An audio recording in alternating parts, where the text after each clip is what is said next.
In another case of you can't make this up, folks, the Liberals, while trying to paint Pierre Poilievre as a Trump-like figure, can't find enough evidence, so they decided to plant it.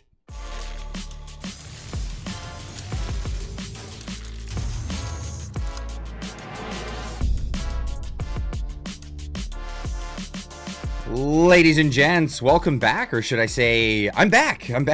Welcome back me. Hey, I was down in Texas for 2 weeks, so I was a little behind on the report. So welcome back to the regular scheduled broadcast every morning here. And don't forget to tune in for the live streams that are coming up, the usual ones on Wednesday and Friday, but I have some extra ones because we are in an election cycle, so we're going to have a lot of guests coming on in the coming days. Tonight is Alex Zoltan and Mark Nixon.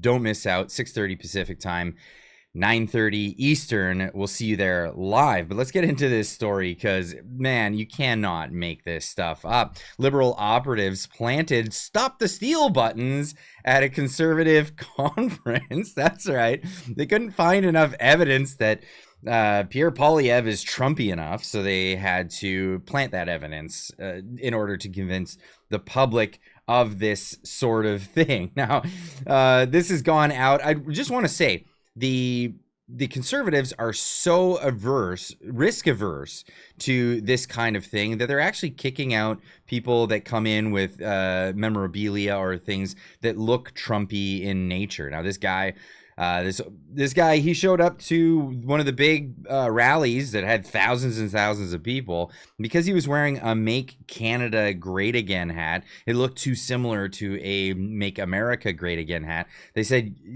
the hat or the conference, you choose. And this guy made the choice to keep the hat. They wouldn't let you in with the hat? They don't let me. They let me if I take the hat out. Because they said it's MAGA. It has to do with Trump. It's nothing to do with Trump. I'm proud that I pay $50 for this hat. That's the only one in Canada. And they don't let me get in because I said make Canada great again. It's very disappointing. So disappointing for this guy, and disappointing for a lot of people. But nonetheless, this is a show of how very concerned Pierre Poilievre's camp is about this whole appearing like Trump-like and all of that stuff. Now, anyone who's been following Trump knows that Pierre and Trump don't really get along. That's been famous, but the Liberals, nonetheless, are trying to paint the picture as this, and they're going so far as to plant stuff at conservative conferences. This is from Stephen Taylor posting this on X, saying, "A Liberal campaign sanctioned false flag operation." Let's get into this clip here. The Conservative Party is accusing the Liberals of attempting to bring American-style politics to Canada. Liberal operatives reportedly planted buttons with divisive messages at a Conservative conference in Ottawa last week.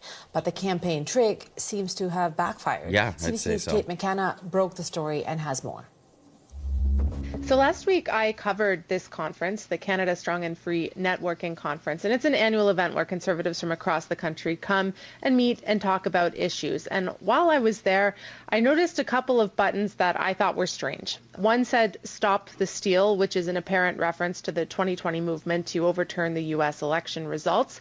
And the other had the name Jenny Byrne crossed out and replaced with Corey Teneycke. Byrne is the Conservative campaign manager, and Teneycke is a longtime Conservative strategist who has been critical of the ongoing election campaign.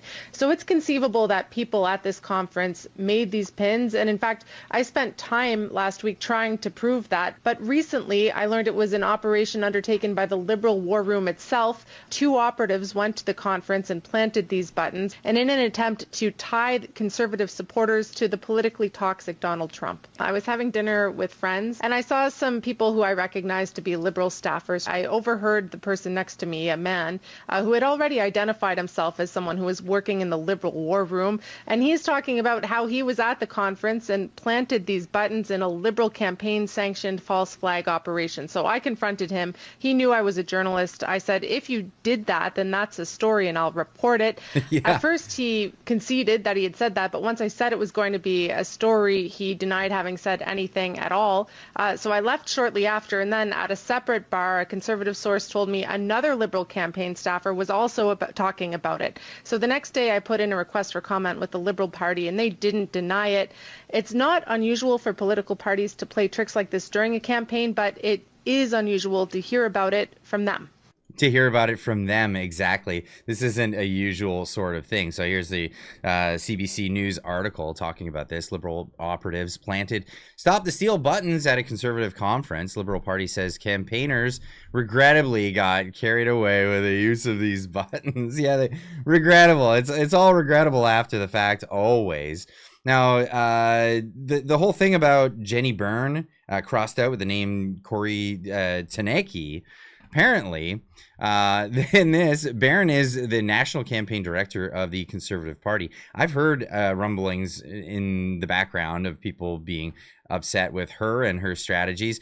Of course, Taneki was a longtime Conservative strategist who played a key role in Ontario Doug Ford's re-election campaign. He has been deeply critical of the Conservative Party's of Canada's campaign to this date. Maybe that, a little bit of the "why are you so risk averse" aspect of it. And, you've heard about that from myself as well. So perhaps I'm in agreement to this, but nonetheless, these buttons were planted by two staffers on Friday night in Ottawa bars. Campaign workers shared how the party was behind this move.